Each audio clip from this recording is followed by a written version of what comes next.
A ver, ¿será posible encontrar un punto medio? ¿Un equilibrio perfecto entre un mercado totalmente libre y un Estado que lo controle todo? Hoy vamos a explorar justo eso, la idea de una tercera vía.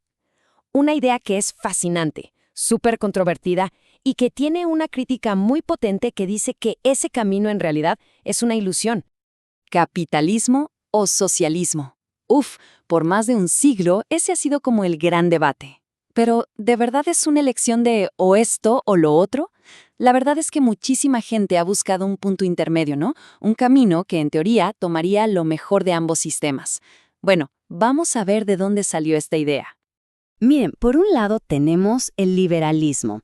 Aquí, la propiedad privada de los medios de producción es la base de todo. Imaginen, un panadero es dueño de su horno y él decide qué pan hacer y cómo. En la otra esquina está el socialismo, donde todo es propiedad del Estado. Y es el gobierno el que decide. La pregunta del millón es, ¿de verdad se puede partir ese poder de decisión a la mitad?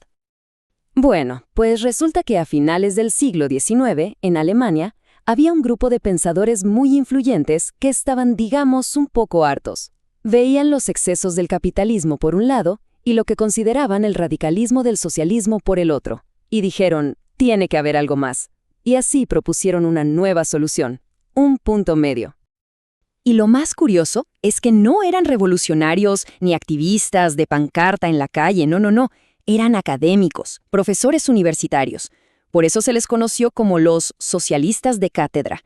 Su plan era usar la inteligencia, la estructura del Estado, para, digamos, limar las asperezas del mercado y crear una sociedad más justa, pero sin tener que llegar a una revolución.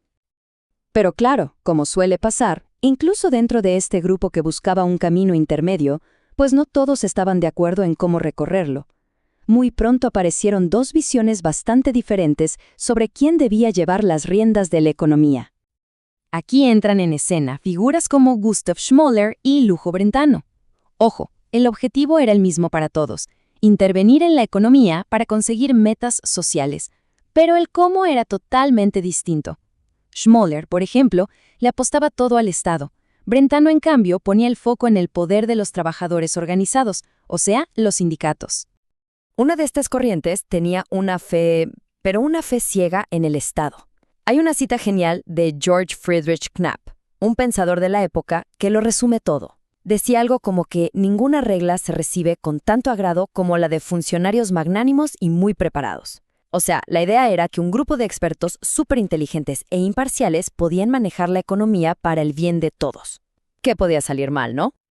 Ok, entonces, ¿cómo se veía todo esto en la práctica? Bueno, estas ideas tomaron forma en dos modelos de intervención muy diferentes. Por un lado, el Estado como protagonista. Por el otro, los sindicatos. El primer modelo se conoce como estatismo o socialismo de Estado. A ver, imagínense esto. Alguien es dueño de una fábrica. En los papeles dice que es suya, pero es el gobierno el que le dice qué tiene que producir, cuánto tiene que producir y a qué precio tiene que venderlo. O sea, la propiedad es privada solo de nombre. En la práctica, cada negocio es casi como una oficina más del gobierno. Y la otra opción, la que defendía Brentano, era una forma de sindicalismo. Aquí el poder no lo tiene el Estado, sino los sindicatos. ¿Cómo? Pues controlando la fuerza de trabajo. Con la amenaza de una huelga, podían paralizar cualquier empresa y en la práctica eran ellos los que dictaban los salarios y las condiciones de trabajo. Entonces, aquí tenemos las dos visiones de esa famosa tercera vía. Por un lado, el control del Estado mediante regulaciones y órdenes, y por el otro, el control de los sindicatos a través de la presión y las huelgas.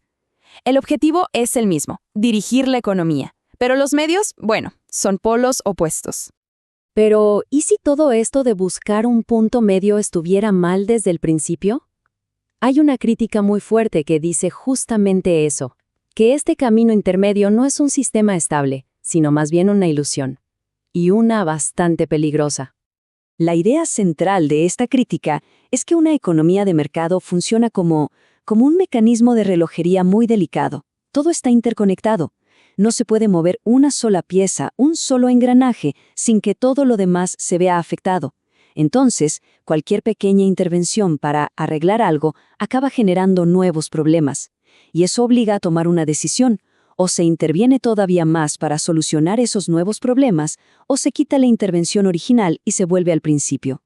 Miren cómo funciona esta lógica con un ejemplo. Digamos que un gobierno decide controlar el precio de la leche para que sea más barata. Suena bien, ¿no?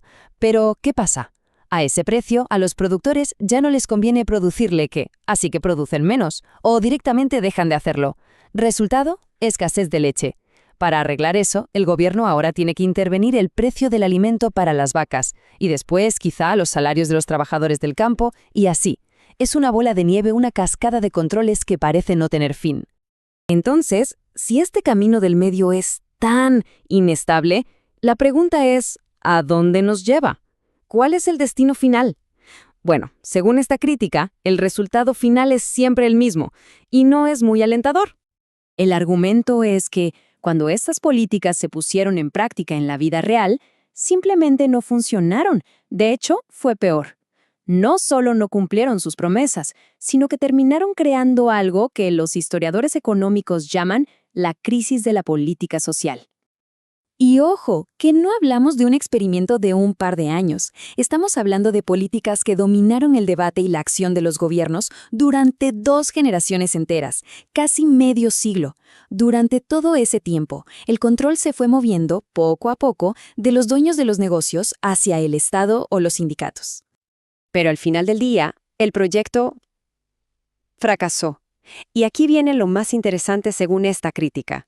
No fracasó porque hubiera una gran oposición política o porque la gente protestara. No, fracasó por sus propias consecuencias económicas. Se volvió sencillamente insostenible. ¿Y por qué? Bueno, la respuesta, según esta visión, es bastante directa, porque eran contraproducentes. Cada nueva regulación, cada control, por más buena que fuera la intención, terminaba dañando la productividad. En vez de generar más riqueza para poder repartirla mejor, la economía producía menos. Y al final, eso llevaba a más escasez y pobreza para todos, justo lo contrario de lo que se buscaba. Y todo esto nos lleva a la conclusión final de esta crítica. Es una conclusión dura, sin matices, y que se resume perfectamente en una vieja frase en latín. Tertium non datur, es decir, no hay una tercera opción. Desde este punto de vista, la sociedad al final tiene que elegir entre 2 sistemas, no 3. Ese famoso camino del medio no es un lugar estable donde quedarse a vivir, sino más bien una pendiente resbaladiza que tarde o temprano te lleva a uno de los 2 extremos, o al capitalismo o al socialismo. Y este debate, aunque ya tiene más de 100 años, sigue increíblemente vigente. Nos deja con una pregunta que es, cuanto menos, incómoda. ¿Será que cada regulación del gobierno, por más pequeña o bien intencionada que parezca, es en realidad un pequeño paso en un largo camino hacia el control total? Encontrar la respuesta a esa pregunta, bueno, sigue siendo el corazón de la política en nuestros días.